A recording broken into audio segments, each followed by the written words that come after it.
semana passada eu recebi um telefonema de um primo que me convidava para sairmos, né, para irmos a um jantar.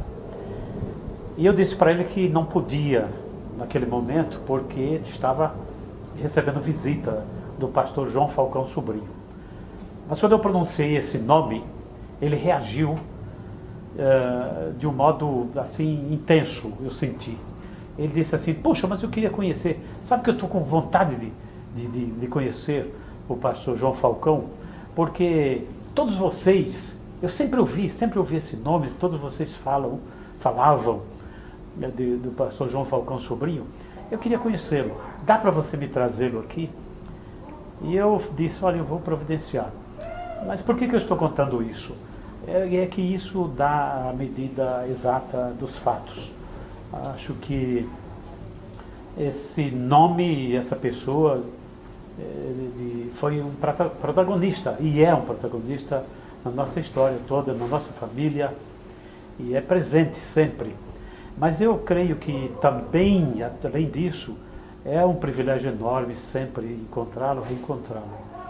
E principalmente quando a gente se lembra, nós devemos nos lembrar sempre da importância que ele tem, não só para a nossa família, mas para a família brasileira, eu diria.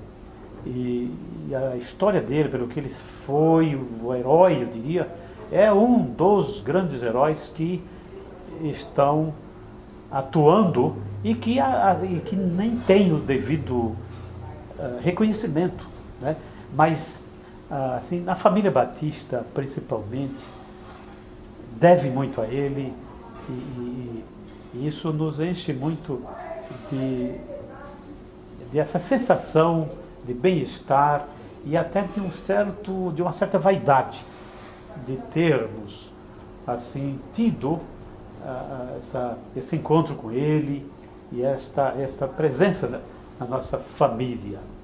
Eu pessoalmente me considero privilegiado por Deus haver cruzado com o pastor João Falcão Sobrinho, a família dele, na minha jornada. Essa família que me recebe hoje, que hoje me hospeda, é uma família muito amada, muito querida. E todos eles têm crescido muito espiritualmente no Evangelho e me agrada muito ver o progresso de todos eles. E eu sou muito grato a Deus pela amizade, pelo convívio com essa família que hoje me hospeda aqui. E eu espero e desejo em Deus que todas as famílias dos crentes, todas as famílias cristãs do Brasil tenham Jesus Cristo no centro, não somente do seu conhecimento, da sua emoção, mas no centro da sua proclamação para o mundo. O pastor é uma pessoa e também um digno representante dos batistas, um líder batista, um escritor batista, um pensador batista e um pregador batista.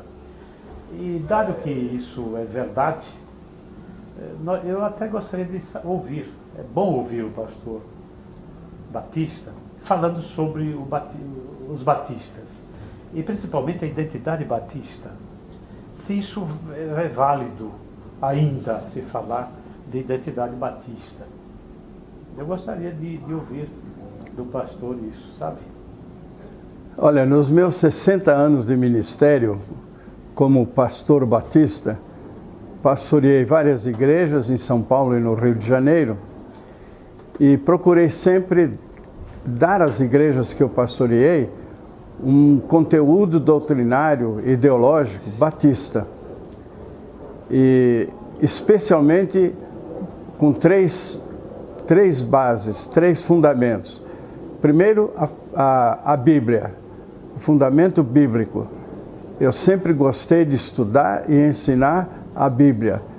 Todas as minhas preocupações, mensagens, ética, moral, tudo é baseado na Bíblia. A segunda ênfase do meu ministério, que é decorrente da primeira, é a família. Eu sempre dei muito destaque à família. A família é a base da sociedade, a família é a base da igreja. Nenhuma igreja é melhor do que a soma das suas famílias. E em terceiro lugar, a terceira base do meu ministério é missões. Missões por quê? Porque a Bíblia é um manual de missões. A Bíblia é um livro missionário desde o começo, desde Gênesis até o Apocalipse. Não é? Em Gênesis, Deus chama Abraão e diz: eu vou te abençoar e tu serás uma bênção para todas as famílias da terra.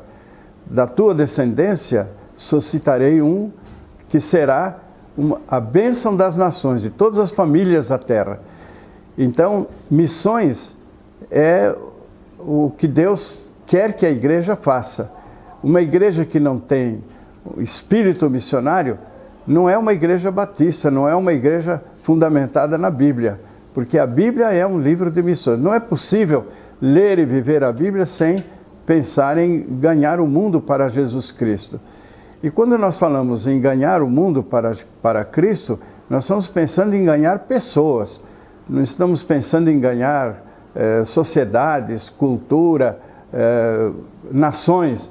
Estamos pensando em levar cada indivíduo a ter uma experiência pessoal, viva, com Jesus Cristo ressuscitado.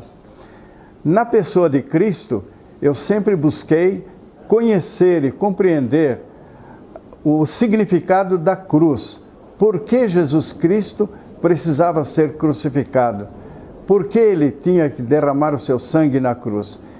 Foi muito difícil para mim chegar a uma conclusão e assumir essa experiência de que Cristo morreu por mim.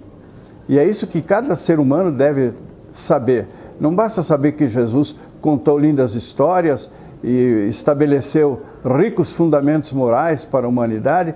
É preciso saber o significado de Cristo para o indivíduo. Ele tomou meu lugar na cruz do Calvário. Ele orou por mim. Quando Jesus disse: Pai, perdoa-lhes porque não sabem o que fazem, ele estava orando por mim, estava pedindo perdão ao Pai por mim. Porque quando eu estava pecando, e ainda hoje, quando estou pecando, nem sempre estou me lembrando do que custou para Jesus a culpa do meu pecado, dos meus pecados. E eu gostaria que cada pessoa filiada a uma igreja batista tivesse uma experiência viva, pessoal, dinâmica, crescente, contínua com Jesus Cristo. E isto nos leva, então, ao ápice da vida cristã, que é a esperança da volta de Cristo, a esperança da vida eterna. Durante esses 60 anos de ministério, minha esposa e eu trabalhamos, demos o máximo de nós, nunca pensando em homenagens à terra, em recompensas aqui da terra.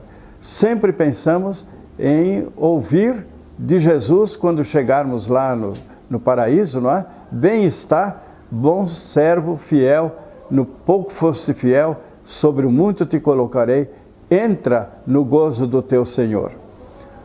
Agora, eu disse que fui pastor em várias igrejas em São Paulo e no Rio de Janeiro, e as principais igrejas que eu pastoreei foram a Cari, Irajá, no Rio de Janeiro, a Liberdade, no Rio de Janeiro, e outras igrejas que tive a oportunidade de pastorear, algumas até interinamente.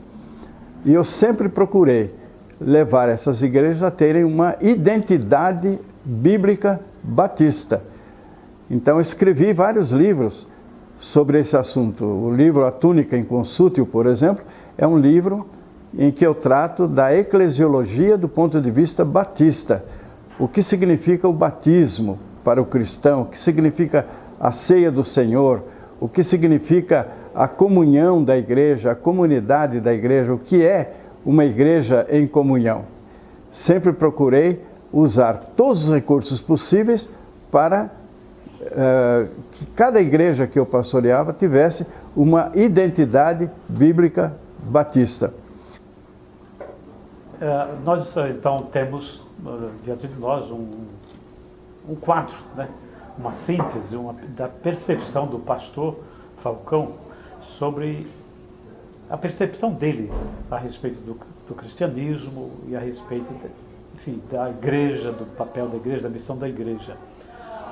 Mas seria muito instrutivo se ele, vamos dizer, nos falasse sobre o que ele acha da percepção dos batistas, do evangélico médio, dos membros da igreja, esse membro médio da igreja, se esse membro tem a percepção coincidente com a sua, pastor Falcão. Olha, muita coisa mudou nesses últimos anos. Há 60 anos atrás, quando eu comecei o meu ministério, nós tínhamos um estilo de culto, um estilo de ritual, um estilo musical, um estilo de pregação. Havia grandes oradores sacros, grandes pregadores, e o estilo de pregação deixou de ser aquela pregação retórica, aquela pregação eloquente, e passou a ser uma fala coloquial. Hoje os pastores, nós não temos grandes oradores no púlpito batista, nós temos grandes pastores que, falando coloquialmente, estão dirigindo as suas igrejas. Uma outra diferença que eu noto é que havia, há alguns anos atrás, uma força, um poder no centro gravitacional da denominação. E hoje o poder, a força está na periferia, está nas igrejas. Nós não temos hoje grandes movimentos de evangelismo, por exemplo, mas temos muitas igrejas que estão fazendo o trabalho de evangelização, estão fazendo missões. Então houve um deslocamento, não há mais uma centralização. Agora há uma força, um poder nas igrejas. Hoje nós temos muitas igrejas no Brasil com mais de 1.000 membros, temos igrejas batistas com 8.000 membros, 10.000 membros, 12.000 membros, e isso tende a crescer. Então hoje a força do trabalho batista não está mais num centro de direção, de liderança, mas está nas igrejas. Nós temos grandes igrejas que estão fazendo uma grande obra de evangelização. E uma outra mudança que eu tenho percebido é que não está havendo destaque nas igrejas para a educação religiosa. As igrejas não estão se preocupando muito com o discipulado, com a nova vida que o crente passa a viver depois que se converte, não é? Quando a pessoa se converte, ela nasce de novo, mas precisa crescer, precisa desenvolver o seu caráter cristão. E isso é educação religiosa, que nós estamos sentindo que as igrejas não estão tão preocupadas com o que vem depois da conversão. É como se um casal quisesse ter um filho, o filho nasceu, deixa o filho no bercinho, agora você cuida de você. Não pode ser assim. O crente, a pessoa quando entra para a igreja, quando ela se converte, quando aceita Jesus, ela precisa ser alimentada, ser orientada no seu crescimento espiritual. Então a educação religiosa, eu acho que está muito defasada. Nós não temos grandes educadores, não temos mais grandes programas de educação religiosa para as igrejas. Então, as pessoas se convertem, são batizadas, entram para as igrejas e depois vão cuidar do seu próprio crescimento espiritual através da leitura da Bíblia e do convívio com a igreja. Mas é preciso que as igrejas voltem a ser preocupadas, a ficar preocupadas com o que vem depois da conversão, que é a disciplina, a piedade cristã, o crescimento espiritual. O pastor Falcão aborda uma questão tremendamente necessária, né? Que é a questão da mudança em todos os âmbitos. E as mudanças são drásticas, são rápidas, são surpreendentes, né? Agora, eu tinha uma constatação, não sei se é minha só, há uma coisa que se observa no ambiente da igreja. Eu sempre pensei e tentei experimentar o ambiente interno de uma igreja, o interior de uma igreja, naquele sentido de santuário, casa de oração, tem um clima, um jeito, um modo de ser, estar ali, de uma atitude mental, um certo decoro, um certo recato e tal. Mas ultimamente eu vejo que isso mudou muito. Há um ambiente quase que de esvaziamento dessa sensação de busca, de construção disso. É verdade que isso acontece ou é impressão? Eu queria ver se o senhor falava sobre isso, sabe? Olha, as mudanças são muito rápidas e são constantes. Nós estamos sempre mudando.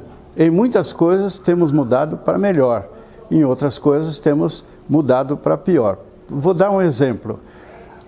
Nós saímos da teologia, da proclamação da graça, e hoje nós estamos vivendo uma teologia do usufruto da graça.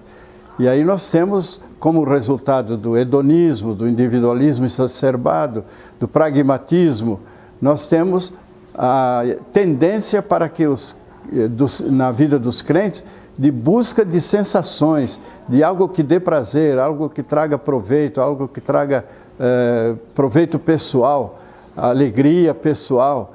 Então nós saímos da teologia da proclamação da graça e hoje estamos vivendo nos cultos, na literatura, estamos vivendo uma época de usufruto da graça. Aliás, a palavra usufruto tem sido muito usada nas nossas canções, nas músicas que nós estamos cantando nas nossas igrejas. Os crentes querem tocar as vestes de Jesus, querem sentir o perfume de Jesus, querem abraçar Jesus. Então, eles não estão tão preocupados em levar o Evangelho ao mundo, mas estão querendo usar os benefícios do Evangelho na sua própria vida. Estão querendo usufruir da graça ao invés de proclamar a graça de Jesus. Agora, naturalmente, a igreja recebe todas as influências do mundo lá fora. A tecnologia, por exemplo, que dá ao pastor inúmeros recursos para pastorear, para pregar, para ensinar, a tecnologia é uma bênção, mas não pode substituir o contato pessoal, o contato voz, audição, visão pessoal. Então nós precisamos usar a tecnologia, mas não desprezar o contato, o convívio pessoal. Então não se pode, por exemplo, ser crente pela internet, só pela internet, porque aí fica desfigurado esse aspecto fundamental da vida cristã, que é o contato pessoal, vivo, porque nós nos fortalecemos quando juntos aquecemos em comum a fé que cada um de nós leva no coração. Então eu creio que seria preciso que nós voltássemos à ideia de proclamação do Evangelho. E o que eu posso aproveitar do Evangelho não é para mim. O que eu posso crescer no conhecimento de Jesus, do Evangelho, na esperança da vida eterna, não é para meu usufruto, mas é para me capacitar para proclamar o Evangelho de Jesus aos outros. Esse processo está sendo ligeiramente invertido. Bem, eu não sei quantas pessoas vão ver essa entrevista, não sei em que circunstância, onde vai ser vista essa entrevista, mas eu quero fazer um apelo, quero fazer um convite, ou melhor ainda, um desafio à pessoa que está me assistindo, que está ouvindo essa entrevista. O meu desafio, o meu apelo é: viva em Cristo. Não deixe que a religião seja algo intelectual, algo racional na sua vida, mas viva a integridade do Evangelho na pessoa de Jesus Cristo. Deixe Jesus viver em você. É isso que o mundo está precisando. O mundo não está precisando de mais pregação, mais igrejas, mais templos. O mundo está precisando de mais crentes que vivam em Cristo e que intercedam, que orem pelo mundo. O mundo está precisando hoje de quem ore pelo mundo, quem promova no mundo o advento de Jesus Cristo em cada coração. E assim nós estaremos preparando o mundo para a volta de Cristo. A noiva, quando vai para o casamento, ela se prepara. A noiva tem que se preparar, ela se prepara espiritualmente, fisicamente, tem que se preparar. A igreja parece que se esqueceu de que o noivo vai chegar e a igreja tem que estar preparada. E o preparo da igreja é piedade cristã, vida em Cristo, seriedade no trato das coisas de Deus. Então, que a igreja esteja preparada, que você, que é parte da igreja, esteja preparado para que, se Jesus voltar amanhã, você possa estar preparado para recebê-lo, como a noiva, no dia do casamento, está preparada para receber o seu noivo.